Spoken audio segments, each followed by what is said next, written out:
শুভরাত্রি সবাইকে। সবার ঘুমানোর সময় হয়ে গেল, ভাবলাম একটুখানি তোমাদেরকে উইশ করে তারপরে যাই। আমাদেরও খাওয়া দাওয়া হয়ে গেছে 11টা 18 আজকে অনেক আমাদের মানে কখনো কখনো অনেক রাতও হয়ে যায়।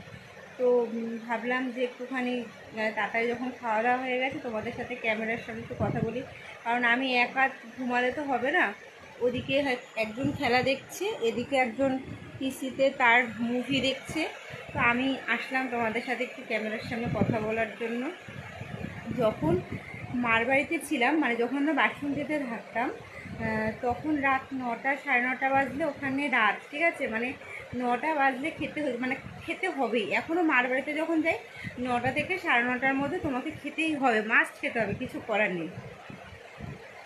আর হচ্ছে এই বাড়িতে এসে যখন বিয়ে করে এই বাড়িতে এসেছি, তখন হচ্ছে আমাদের এই বাড়িতে সবাই রাত 12টা 1টায় খেত, কারণ অবশ্যই মানে আমাদের যাদের শ্বশুরের যে ব্যবসা, ফলের দোকান, মানে ব্যবসা স্টেশনে লাস্ট ট্রেন যেত, তারপর তারা বাড়িতে আসতো। তো আমি আগে খেয়ে নিতাম, আর এখনও সেই অভ্যাসটা রয়ে গেছে এখানে। তাও 11টা 11:30টার মধ্যে খাওয়া হয়ে যায় এখন। তো টাটা সবাইকে, অনেক ভালো থাকবে, সুস্থ থাকবে। তোমাদের সাথে একটু কথা বলে গেলাম। টাটা।